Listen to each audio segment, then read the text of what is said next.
gonna try something new today. So I've got my mat down because I've got skins drying underneath. I've got a cup. I've covered up the hanging part.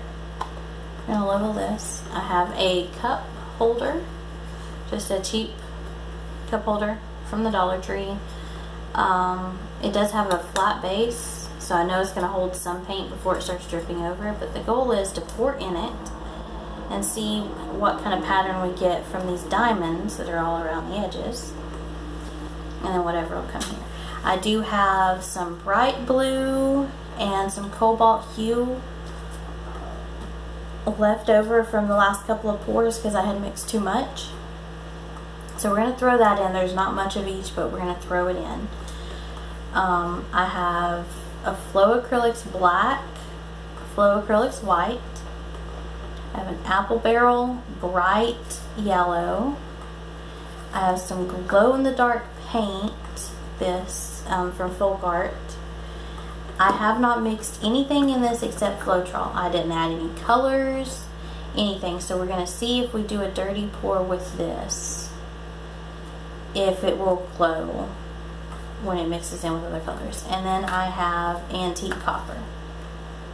The yellow, the copper, and the white have 1 drop of OGX Coconut Milk Anti-Breakage Serum for my silicone.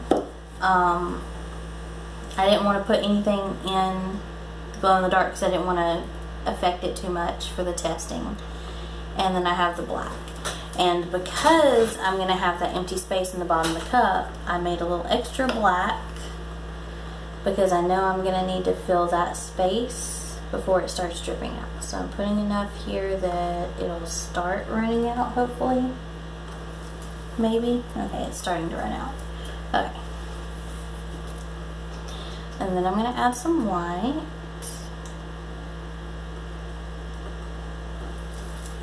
It kind of seems like my plate is not centered. So we're going to try to center it to where the paint runs out evenly. I do want to add some yellow. Yellow and black sometimes can create a green, but it also, they dry really well together and they seal really well together. I'm going to add some of the glow in the dark.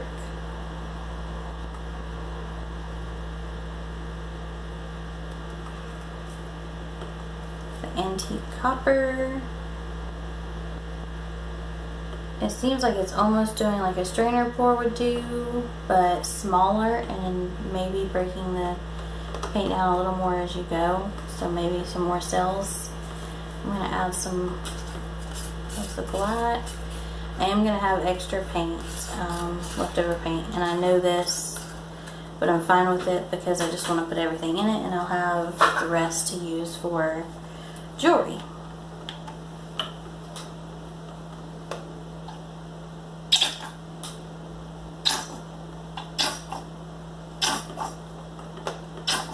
The only thing about these bottles is they make so much noise.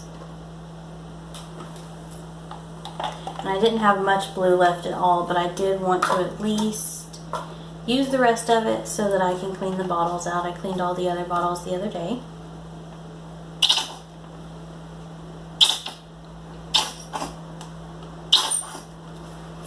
I'm loving the way the cells are working here. And I'm wondering if it's because the holes are so small that maybe it causes the cell action. Trying to tilt it some to where it does at least cover the whole thing before I do anything else. Okay. I'm going to add the rest of the glow in the dark to it. There's not much of it left. And instead of just dropping it in the center, I'm swirling it around the edges because I feel like the edges is what's coming out first to hit. So I'm going to do some yellow, the last of the yellow, because I want it to be able to push some of the blue out. Anything that drips over is fine because it's just going to make skins.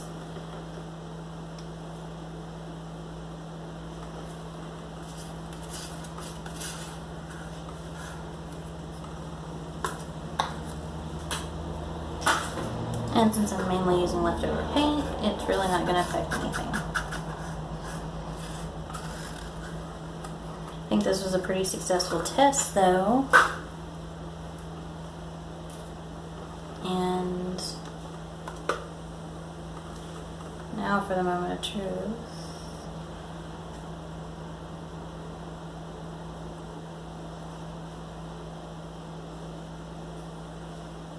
Let it drip for a second because it is creating cells, and then I'm going to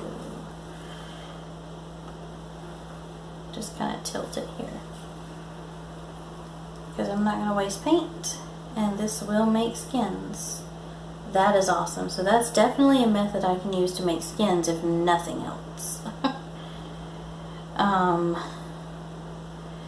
Because that right there is awesome. Look at the cell action. Let me move this. Okay, look at all of these cells. That is pretty cool. Okay, so towards this before I tilt it.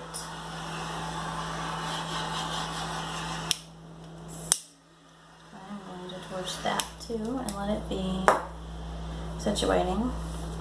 And I know there's too much paint on here, so I'm going to have to tilt. Oop. I have to use 2 hands to tilt. I don't want to lose all of the copper, but I have to get some of this paint off of it.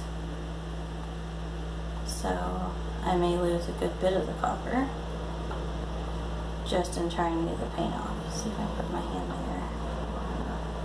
If I go this way, maybe it'll get rid of some of that black.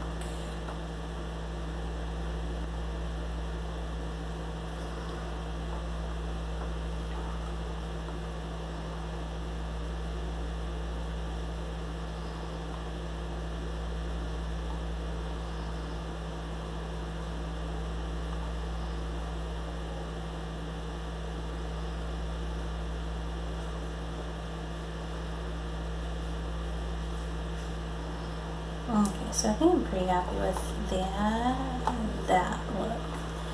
Look at all the cells on my hands. It's crazy that I can't just sit that somewhere. I still have not brought the painter's rags in here that Bill got me. I'm still using this old shirt that I don't throw away anything. So if I have old clothes that have holes in them or they're just covered in paint beyond belief, they become my shop rags. And so that was one of my shop rags. I'm going to torch the skins underneath and then torch this one more time and make sure I get all of those air bubbles. And then I will give you guys, look at my hands, they're miserable. Okay, bringing you down. Here we are. It's beautiful. I am hoping that that glow-in-the-dark paint works really well. Looky here. Those cells are awesome. I love this method. We will be doing this on a canvas. Definitely. And I'll definitely be using it for more skins. Because this is what dripped off of it, which is nice, but the underside of it's probably going to be really nice. But here is what I poured out that was stuck in the base. Look at how awesome that is. That was well worth it. Didn't waste any paint, and that is just an amazing skin right there with so many cells. So super happy. If you like this, give it a thumbs up. If you want to see me try more things, just comment below and let me know what you want me to try. I will try to pour through anything once. So just let me know and we will try it out and see how it goes.